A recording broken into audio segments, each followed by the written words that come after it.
It started with a bill for $75. Ow. Not a fine. Not damages. Just a small HOA fee taped to my mailbox like a threat.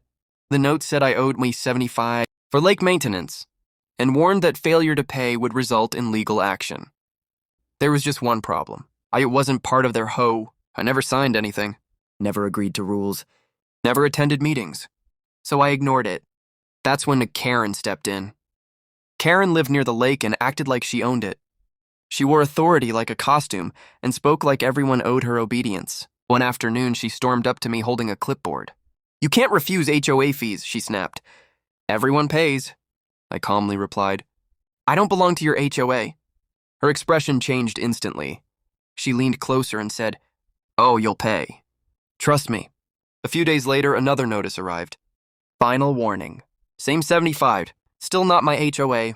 Then things escalated. One morning, I found my car tagged with a bright orange violation sticker.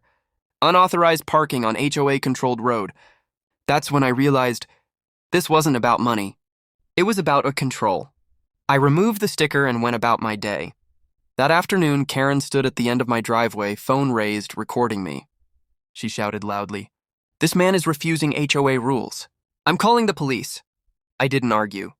I just said, "Go ahead." 10 minutes later, 2 police cars pulled up. Karen rushed over, talking fast, pointing at me. "He refuses to pay HOA fees and is trespassing on HOA property." One officer turned to me calmly. "Sir, what's going on?" I handed him a folder. Inside were my property deed, county survey maps, land records. The officer read silently. Karen kept talking, until the officer raised his hand. "Ma'am, this property is not part of your HOA." Karen laughed nervously. "That's impossible." The second officer checked the maps and said, "Actually, the road you're claiming is owned by him." Karen went pale. Then I added calmly, "And the house you live in? I own that too." Both officers turned to her. She froze. One officer asked, "Ma'am, are you renting this home?" Her voice dropped. "Yes." The officer sighed. "Then you just filed a false police report against your landlord." Karen started panicking. She tried to explain, tried to backtrack. Too late. The officers issued her a formal warning for misuse of emergency services. They told her if she called again over HOA matters she didn't control, she could face fines or arrest. As they left, one officer said quietly to me, "Document everything." Karen didn't say a word. She went inside and slammed the door.